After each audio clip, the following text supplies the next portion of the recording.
Mika, we were just showing that wonderful clip of Ronald Reagan speaking out against bigotry, and it just, it made me understand that this Republican argument, this pro-Trump argument that the president's words don't matter, not to take him literally, that's been shattered by the targeting of U.S. presidents, secretaries of state, CIA directors, Jewish business leaders.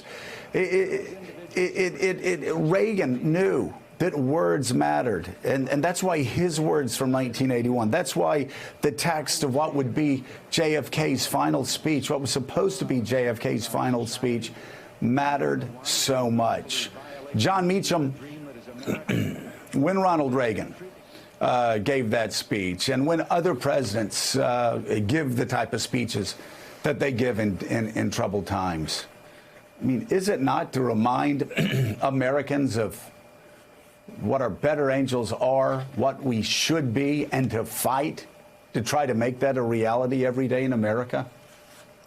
Yeah, it's been a critical part of the presidential office. We talked about George Washington and Newport. The presidency's ebbed and flowed in terms of its capacity to project moral authority, but the best of them have always understood what FDR understood. In September of 1932, he was asked by the New York Times to define the presidency he was trying to take away from Herbert Hoover. And he said that the presidency is not an engineering or a management job chiefly or even predominantly. It is preeminently a place of moral leadership. And he understood that in the cataclysm of the Depression, that peddling fear was the way to madness. That was the Coughlin way. That was the Huey Long way. That was the anti-Semitic way. But he needed to project hope. And that the drama of the 1930s, which enabled us in the 1940s to project force across the world to defeat tyranny, was not least attributable to his capacity to save capitalism, to save the marketplace in 1933 forward. And he understood both aspects of that. Now, I remember a man saying to me about a year or two ago when I was talking and talking characteristically in warm tones about George Herbert Walker Bush, the man came up to me and said, look, you just want this guy to be George Bush. He's not going to be George Bush. And there's wisdom in that. But he can, and I think we do have to decide that this is not a reclamation project we can undertake with this particular person.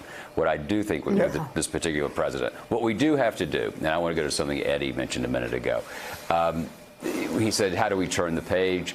My argument, and I say this, and Joe, you get this too as a Southerner, and Eddie gets it as a Southerner, is you don't really turn the page. The soul of the country has the Klan, and it has Dr. King. And the question is, how do we get the better angels to win out for a given period of time? History just isn't a bedtime story. There's not a perfect moment. There's not a paradise that if we do these two things, we're going to be there, nor were we ever there. But the problem right now is that we're just not winning those skirmishes anywhere nearly as often as we should.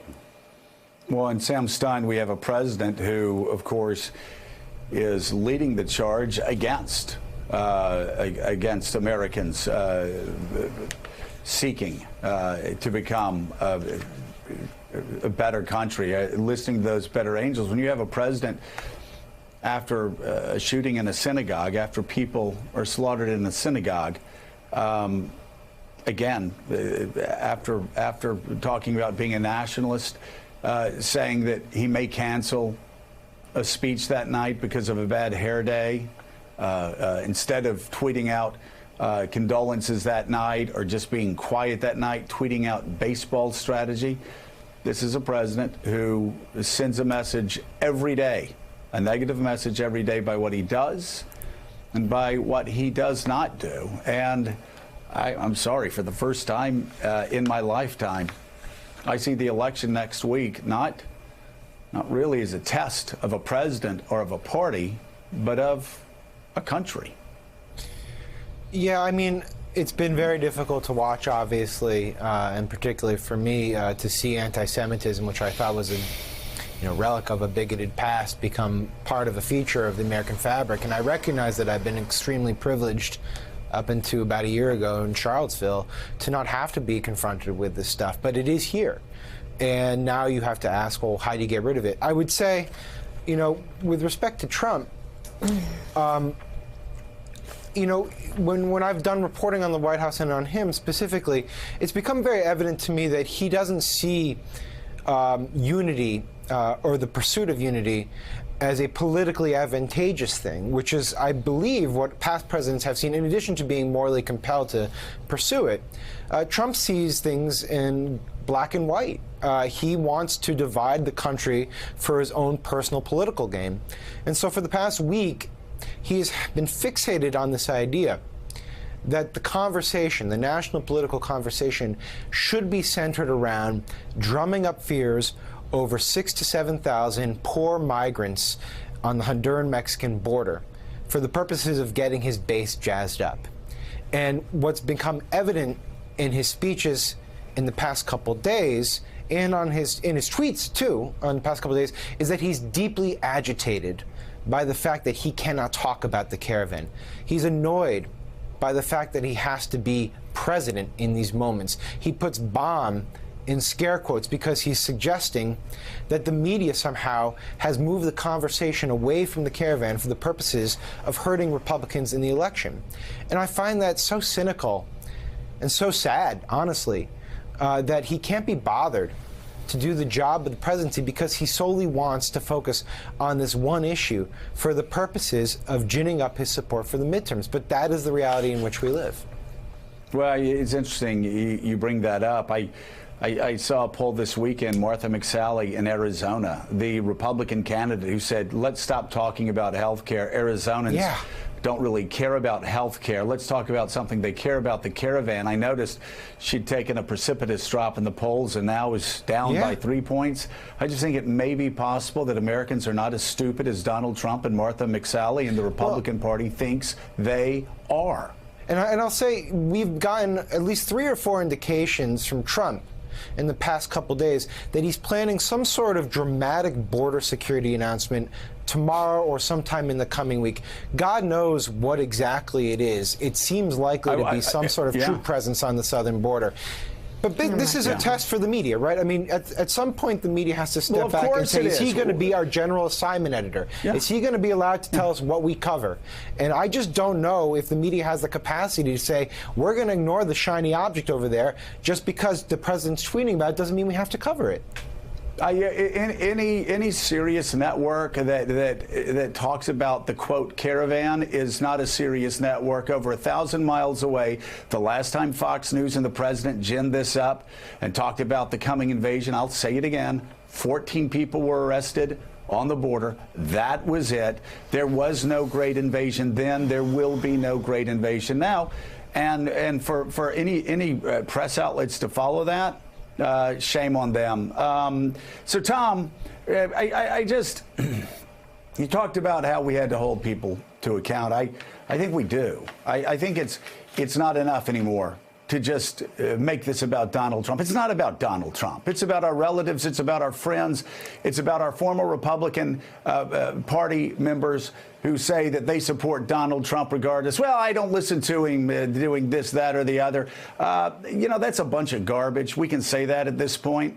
We have the President of the United States who trusts a former KGB chief more than he trusts his own FBI director, his own CIA director, his own intelligence directors. And we have a Republican Party on the whole that actually has more positive feelings for Vladimir Putin than they do Barack Obama or Bill Clinton. And that's the same with Donald Trump. Half the country's very content supporting a president who is more trusting of Vladimir Putin and more positive of Vladimir Putin than Barack Obama or Bill Clinton. And this is really dangerous because we've become so inward looking. We've become so self-absorbed and focused on ourselves that one thing we forget in all this is that at moments of national crisis like this, where we really look to the president and to the administration to see how they're going to react, how they're going to speak to the American people, how the American people are going to react, other countries and their leaders are watching this. They are taking our measure. They are taking the measure of our leadership.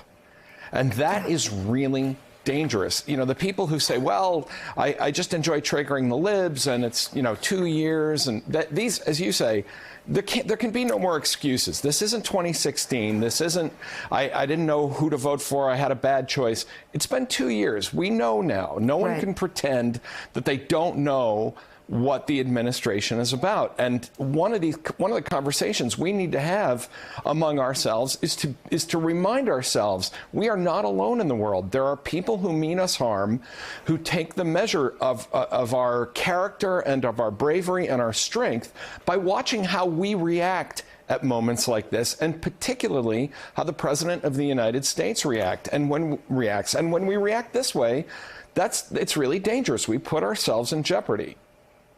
I totally agree. I think there's a concern that people are not seeing the totality of this. Tom Nichols, John Meacham, Sam Stein, thank you all. And still ahead, according to the Anti-Defamation League, the Pittsburgh synagogue shooting is believed to be the deadliest attack on Jews in U.S. history. But the rise of anti-Semitism has been quite apparent for the past few years. That conversation is coming up next on Morning Joe. Thanks for checking out MSNBC on YouTube, and make sure you subscribe to stay up to date on the day's biggest stories. And you can click on any of the videos around us to watch more from Morning Joe and MSNBC. Thanks so much for watching.